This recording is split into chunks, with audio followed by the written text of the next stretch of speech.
Today I'm going to talk about Worldwake's impact on Type 2, and there actually is more to it than Jace the Mind Sculptor is good. As I alluded to in my discussion with Evan, I think that there's basically three different types of archetypes that are going to... Every deck's going to sort of split into... In Type 2, I think every major deck is going to end up looking like a Tectonic Edge deck, a Bloodbraid Elf deck, or a Jace the Mind Sculptor deck. And that's because the Jace the Mind Sculptor is going to end up being the most powerful card, and it's going to shape all the different sort of blue decks and controlling decks around it. But the only ways that I can think of to fight it at this point are to either be really fast, or I guess the mid-range, or I guess theoretically a combo deck. And I don't see the combo deck yet, so I didn't mention it as the fourth archetype. But I think all the really fast decks are going to be Tectonic Edge decks. And I think that which I think is going to really hurt Boros, because unless you can just play Tectonic Edge in addition to your regular lands, which is possible. But let me start with why I think Jace the Mind Sculptor is going to define the format and warp everything else around it. First of all, aside from its power level, it solves all of the problems that, like every single problem that every blue deck was looking for. Because you don't really need to counter spells. I mean, like a lot of people, like, what do you ask for? You want cheap library manipulation. You want powerful cards. You want to be able to control the board. You want whatever, all these different things that you might want to do. As long as you're just willing to give up having good counter magic, you can get that all from Jace and the cards that go along with it. The Halmar Depth's Treasure Hunt combo is going to forever be linked with Jace. I mean, it's always like Jace. There is no format where Jace is played where Jace is viable, where those cards aren't also an option, So you have to take that as part of the package with Jace, And I guess first let me sell you on his power level, as if that was necessary. Brainstorming is way better than drawing a card. There's a reason why Brainstorm is restricted in Type 1. It lets you see cards to find answers as fast as Ancestral Recall. And you have plenty of cards to put back. I mean, you have all these really bad counter spells that are half of them probably the wrong one for the situation. And you have fetch lands, which you should probably be playing anyway.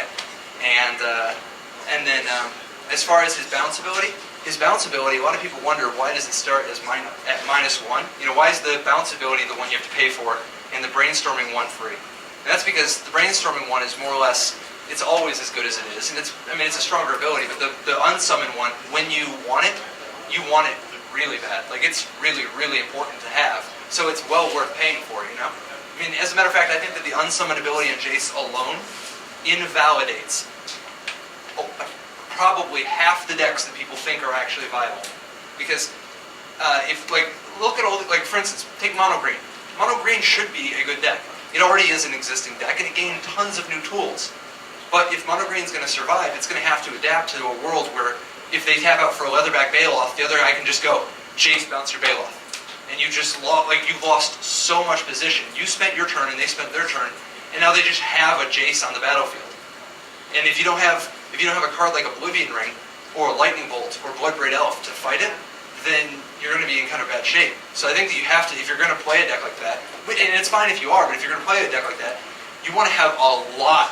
And I'm not just talking like 4 Vampire Hex Mages. And that's a good start if that's if you're playing that kind of a deck. But you need to have a lot of ways to be able to beat Jace. Because you need to be able to count on having one at all times. Because if you let the guy start Jacing, it's going to get worse for you really fast. I mean, the way you know it's over is as soon as he looks at the top of your library and says you can keep it, you're sure. I mean, it's not getting any better. And then you don't even need victory conditions anymore. Like a lot of people play Sphinx of Jar Isle, and they only play it because it's a hard to kill victory condition that kind of hoses Jund a little bit. But I mean, in the future, why do you even need that? Like, why can't Jace just kill people for you? You might have one in case they thought Hemorrhage or Jaces or something weird like that. But in reality, you just win with your man lands, Because you don't really actually, once you Jace somebody, they end up dying. They never end up dying because they always quit. But, I don't know, so far we've played hundreds and hundreds and hundreds of games of testing, like the whole playtest group that I'm working with. Nobody has ever beat Jace like a ultimated Jace. So, I'm sure, obviously, theoretically it's possible, but the thing is, if there was a board state where you could actually lose, you wouldn't be fate sealing him every turn. You'd be looking for some answers with Brainstorm, you know? Or they'd be attacking Jace. But, I don't know. So anyway, the point is, Jace is unbelievably powerful, and it's... I think it's better than every single card since Skull Clan, except maybe Cryptic Command and Jitte for Type 2. And the way to fight it, well, one way to fight it, the mid-range sort of way to fight it, is with Bloodbraid Elf. Because Bloodbraid Elf is one of the few cards that's actually in the same league in terms of power of Jace, you know? But there's really not a lot more for Jund to do besides what it's already doing. Like, Jund is already the Bloodbraid Elf deck, right? Now, it's possible if you can come up with a better Bloodbraid Elf deck, you know, great. You know, maybe there's some Naya deck or some new brew of your own, like some red green deck, I don't know. But a Bloodbraid Elf deck, your answer to Jace is sort of a, well, you got Jace, well, I have Bloodbraid Elf, and that's in the same league as powerful, and it naturally beats it, you know, because if you play Bloodbraid Elf, you can just attack Jace immediately. Bloodbraid Elf's a very good weapon against Jace. Now, a lot of people I know don't want to play Jund, or don't like playing Jund, but one option, if you want to win without Jaces, is to, you know, just give in to Bloodbraid Elf. And then as far as Tectonic Edge goes, it's sort of the only other, it's like, it goes into the strategies that are the only other way out other than if you can make a combo deck. And that's like mono black vampires, mono green, mono white, green white, Naya, any of these type of mono red, I mean, any of these types of decks that the idea is they're just going to bash you and not let you do all your powerful stuff. And Tectonic Edge is the perfect complement to those decks, especially since so many of them are either monocolor or have Knight of Reliquaries in them, you know? And the Knight of Reliquary is particularly important to mention because aside from just being a particularly powerful card, a lot of people are not going to be able to, like, if your Knight of Reliquary lives, they're not going to be able to beat you because you can fetch up that land that gives your guy protection from the color of your choice, or you can just start fetching up man lands or Tectonic Edges. I mean, Knight of Reliquary is much more vulnerable than a lot of creatures, but it starts having a game-winning impact really, really fast. So if you don't want to play Bloodbraid Elf or Jace, then, I mean, that's a really good way to, you know, a road to consider. And I think that, let's see, other changes from Worldwake. If you're playing a deck that doesn't have man lands in it, you should probably start adding some man lands. Now, the obvious exception is, well, what if my deck is monocolor? And that's a tough one. I'm not sure how to resolve it yet because the man lands are way better than most of the monocolor cards. But one solution that we've been kind of fond of is making like a mono white deck that just splashes green for Knight of Reliquary off of like Sun Petal Grove and the green white manland and like, you know, a couple basics or something. Another option is to just play with the colorless manlands like Gargoyle Castle or the one that costs, what is it, Dread Sanctuary? Yeah, but those aren't as powerful as the good ones. Another option is to just play Tectonic Edges and just plan on winning the manland fight by stripping your opponent, you know, strip mining him every turn. Because remember, you can actually, you can also double strip mine somebody on turn 4. You know, you can use 2 of them. They just have to have 4 in play when you activate them. So I guess I would say, to Evan's question about not winning with Jace, be very, very, very aggressive. You know? As far as a combo deck goes, I guess it's possible that there's some kind of a combo deck, but I don't know what it is. And it seems kind of like a hostile time for combo decks because the aggro decks are going to be really, really, really fast and playing with land destruction. And then Jund is going to be playing with lightnings and discard, and control decks are actually viable, so they're going to have counter magic and some other things to consider, like Oblivion Ring has gained a lot in value because it can actually kill Jace. You know? And I know this sounds kind of boring, but I promise you, you're going to be way more bored of Jace 6 months from now than you are now. That's probably not the best PR for Magic, right? I guess kind of what I'd like to do is field some questions if anybody has questions on different archetypes, how they'd be evolving, possible additions from Worldwake. Because I think just like every single deck gets cards, you know? Every single deck has cards that are being added to it as a result of Worldwake. I mean, if any of you guys played much with Future Sight, it was the same type of thing where there's tons of powerful cards that at first didn't get that much respect because they were all just super spite cards. You know, everybody can figure out, oh my gosh, this guy's a 6/6 flying trampler with no drawback for 4 mana. That's pretty good. But then they get hung up on cards like that instead of looking at the cards that actually do what the format calls for. You know? So, yeah. Yes, I have a question about your thoughts on Amulet of Vigor, given the fact that almost every single land comes into play tapped. Now, Amulet of Vigor is definitely a card after my own heart. If it was a land that tapped for a colorless, I would be all about it. The problem is that it's one of those cards where in order to make it good, you have to build a deck that isn't good unless it gets it. You know? Now, you know what I mean? Because, I mean, like obviously the temptation is to play tons of non-basic lands that come into play tapped, because not all the lands that come into play tapped are just awesome, you know? But if you don't draw the Amulet, you're actually going to be pretty far behind, right? But then if you do draw the Amulet, you're not really getting paid enough to be worth it, because all you're really getting is an extra mana every turn, but you're setting yourself back a mana every turn to get in that position. So really what you're getting is all your lands are much, much better, but you can accomplish that same thing by just playing Everflowing Chalice. If you just play an Everflowing Chalice in the second turn, you can get ahead by 1 mana, so that from now on, every time that you play a tapped land, you're still ahead of mana anyway, you know? And at least Everflowing Chalice doesn't require you to bend your deck around having all these lands that enter the battlefield tapped.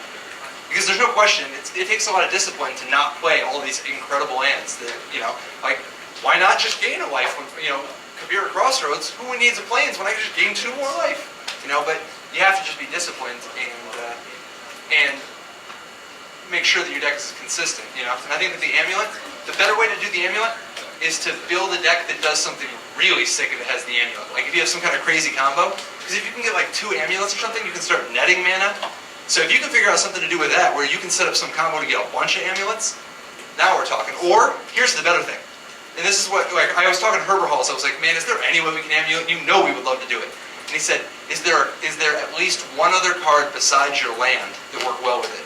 You know, if there was some artifact that was just, enters the battlefield tapped, you know, tapped to draw a card or something, you know, or whatever, some kind of effect where you have another combo besides your mana, then it might be worth it. Yep. What would you say the effect of the vigor in the junk deck? Well, see, with adding the manlands to the junk deck, and you already have the need with your come into play tap lands to speed it up. The problem you're going to run into is every time your opponent plays a Baneslayer Angel and you play a Bloodbraid Elf and you go to flip and it's an Amulet. The problem is it messes up your Cascade, you know? At the end of the day, like, I mean... I see what you're saying. You know, like you want to... You want the extra pay, or you want the... you want to... You would love to have it just start on the battlefield. Like if you could just, you know, work in a coal mine for a couple hours in exchange for having the start on the battlefield, but you don't want to actually. Where's the coal mine? I'm there. You don't want to actually have to spend mana or the card or have it in your deck. But it's one of those cards that just sounds like it'd be really nice if it was just on the battlefield, but having to put it in your deck in the first place has a number of costs that go along with it. And then having to find some way to search for it to get it there. See, if you're searching for an artifact and then playing it just so that you can untap your land, you could just play land that are untapped. That's a lot less work. You had a question? Oh, wow. Sorry. A lot of heavy questions. Oh, okay, yeah. Let's see. As far as Extended goes, I think Worldwake's actually going to have an impact on Extended as well. Now, perhaps not as much, but first of all, Jace the Mind Sculptor will be good in Extended also. You know, I mean, it's going to be a little slow to set on at first, but like Cryptic Command, eventually people are going to just start playing with it when their decks, you know, adapt. And, let's see, as far as drafting goes, have you guys drafted the set much? Yeah. First time. What do you guys think? Awesome. Power level side. Yeah, it's definitely high power level, but it's kind of nice that that red is the worst in the last set, so that it drops down a little bit to make it a little more balanced. And black isn't particularly good. Like, it's decent in the last set, and black's still probably the best color overall. But blue and green being much better in the last set seems to help the draft format out quite a bit. I guess I don't have too much more beyond just, you know, I'd like to talk to you guys one-on-one just throughout the week, but one last thing I wanted to, oh, please. I have one question. How do you feel about Searing Blaze? Searing Blaze? Sure. It's like a lash out that always hits, but your opponent has to actually have the guy, right? So I think that if you're playing in a format where people actually have creatures that Searing, like if you can reliably actually cast Searing Blaze, the card becomes pretty awesome, you know? Because for 2 mana, doing 3 damage to a creature, if they have creatures, is a good deal. And if they, if you do 3 damage to your opponent for 2 mana, that's often a good deal. And it does both for just the 2 mana. I think that the problem is that Type 2 seems like it's going to sort of pull towards a direction where people are playing Sprouting Thrynaxes and Jace the Mind Sculptors and Celestial Colonnades, and it might end up being kind of a hostile format for it. But if you're playing in a format where a bunch of people are playing vampires and green creatures and white weenies and coarse, like if they're playing a bunch of targets, then the card's awesome. So I think it might be a good sideboard card for the time being, and if you're pretty sure that your metagame has live targets, then play it. The big problem with it that holds it back is that you can't just hit your own creature to burn your opponent, What do you think is going to happen with the old Jace? Do you think it's going to just disappear from Type 2 pretty much? No, see, that's a tricky one, because eventually there might be some future where things are so warped around Jace that people are playing bad Jace just to preemptively make it so that your opponent can't play good Jace on his turn. Because like if you're behind, like, you know what I mean? So you just put out bad Jace and draw a card and you're like, oh, I have a seal of Jace on the table. You know what I mean? Seal of Jace. Now, The control decks that use split Jit just to prevent the aggro guys from playing Jit. absolutely. Like if you were see, the problem with playing bad Jace just to hose other people's Jaces is that if you play against anybody who doesn't have Jace, it kind of sucks to get stuck in a situation if you have old Jace in play and he just won't die fast enough. Like if I was an aggro player and my opponent played old Jace, I would not attack him. Every turn that old Jace is in play is another turn that new Jace isn't, But as long as your opponent is, and you might say, oh, well, if you're old Jacing, you're winning anyway. But that's not even really true. You could just draw an extra card every turn and not necessarily, that doesn't necessarily take over the game the same way. So I think that if old Jace has a future, it mostly just revolves around some sort of a new Jace inbred situation. Truly inbred, I guess. What's your impression of allies? Did Worldwake get them there, or are they still? I'm excited about Allies. I think Allies has the potential to be a real deck, a good new archetype, because I think that they pushed it, and they might have pushed it in the right way, and they might have pushed it just enough, because the one-drop Ally is obviously going to be key, simply because he's very efficient. He creates these really aggressive muscle sliver type situations, but also he turns on your Ranger Vios, and that way you actually have a card that's Ranger Vios is a card that's on the power level of cards like Bloodbraid Elf and Jace the Mind Sculptor. It's one of the top, most powerful cards, and if your deck can actually use it. There's an old saying that Ranger Vios is the best card in every deck that he's in, So, And then what colors of allies? well, that's the thing. So to begin with, there's Ranger Vios in the one-drop, right? Well, at first I thought, oh, the blue Shapeshifter ally will be good, right? But then, once I got to looking at it, none of the allies I was playing with in my ally decks cost more than 2 mana anyway. Clone isn't that good of a deal if it's the most expensive card in your deck, right? So, the one I turned to was the 0/1 that taps for mana. The Priest of Titania, is it Harabaz Druid? Yeah, Harabaz Druid. That guy's pretty awesome. First of all, he solves your mana problem. Second of all, your mana creature crusades all your guys later in the game. Third of all, he lets you do things like open into turn 3 Ranger Vios, or turn 3 instant speed ally, or turn 3 Bloodbraid Elf, or a Johnny Venture, or whatever good thing you're doing. Or you can just play out a bunch of allies, And they actually chain out really fast because you can tap your lands to cast allies first so that he makes even more mana, And then you can play the Survivalist. You can play the instant speed thing, by the way. The instant speed, make 2 allies. That card's great in the right deck. It's funny that just giving it the ally creature type adds so much power, but you got to think of it as sort of for 4 mana. Not only do you get 2 guys, all your guys get +2/+2. And then you play like the Blade Master, the one-drop, the Survivalists, I like the hasty red one. The Akun something. That guy might, and that one one might work out well too. I managed to draft 4 of them once, and when I saw them, it was awesome. Yeah, I mean, Pump 2 at a time, and they just pump it out of 3. the key I think is going to be that at the end of the day, you probably want to be either a Jace the Mind Sculptor deck, a Blood Red Elf deck, or a Tectonic Edge deck. And since Jace doesn't really fit into the kind of allies that we're talking about, the question is what fits better, Tectonic Edge or Blood Red Elf, you know? If you play Naya, maybe it's Blood Red Elf. If you're just playing 2 colors, like just green-white, then Tectonic Edge maybe, you know? But basically, I think that if you just put together the good allies, you're over halfway there to a good deck. You just have to figure out the right support spells, you know? And that's going to come with trying to identify what other people are doing. Because you got to make sure that you can actually beat a Jund deck, you know? And at the same time, you actually got to be able to beat a Jace the Mind Sculptor deck. And that's those are 2 very difficult constraints, you know? I've noticed that most people I've talked to that are discussing trying to build the allies deck, they do tend to focus on there's finally a 1-drop and there's finally some instant speed. And that really throws you into a hard line for white as a core for a competitive allies deck.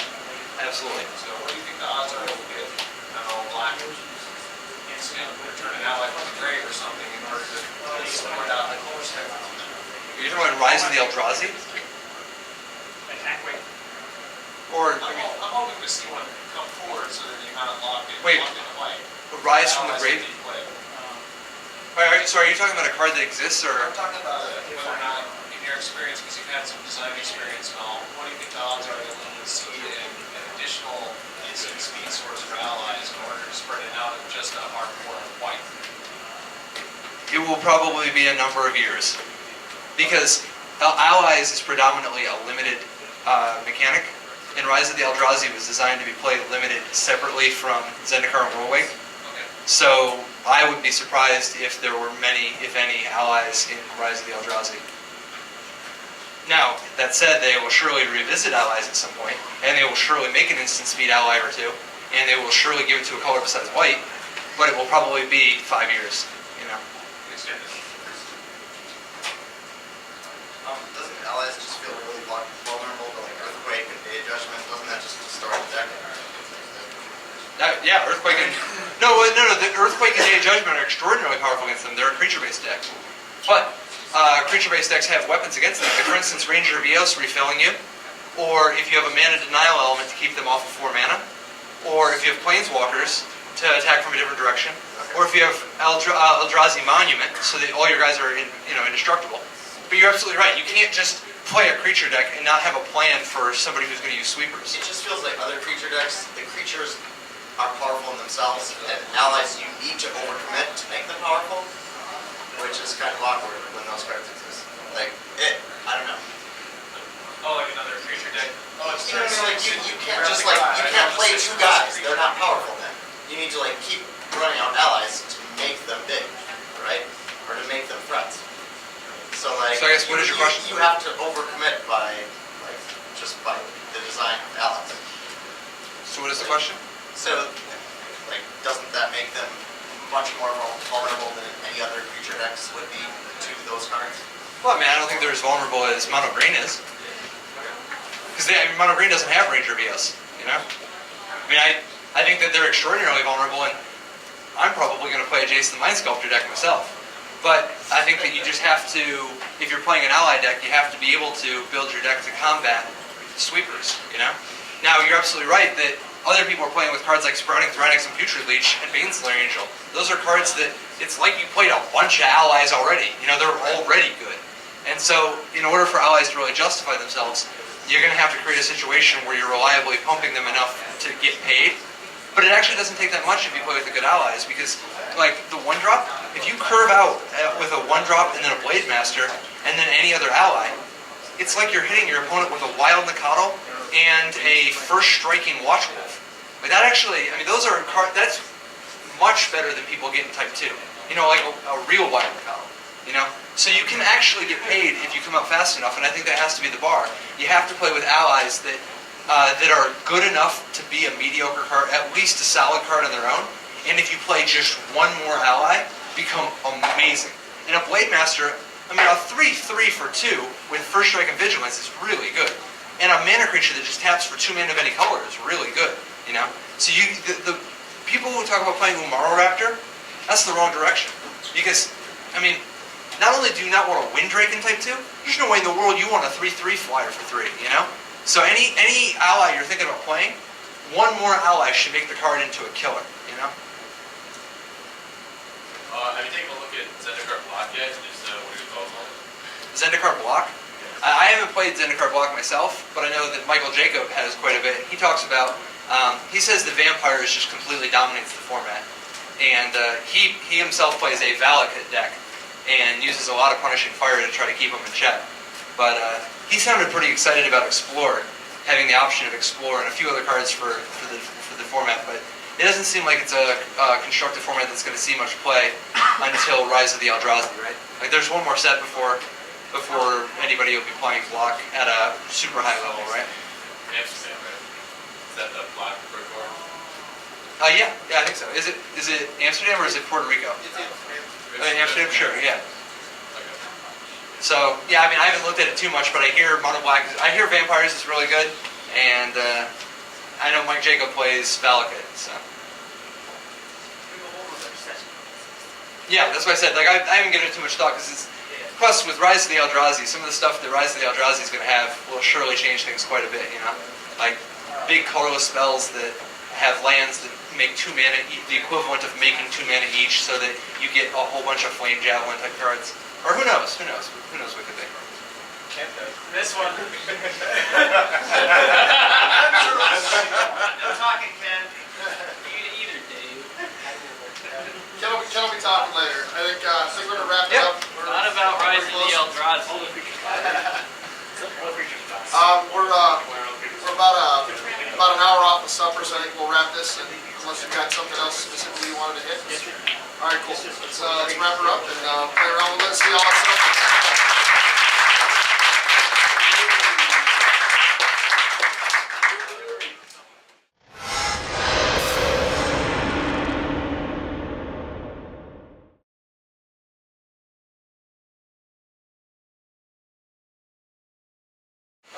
Patrick's gonna That makes sense. stuff. Hold the mic closer to your mouth. That's pretty nasty. That was gross. That was not what I was trying to get at. I'm not doing it. Evan Irwin just takes his hand and goes like this.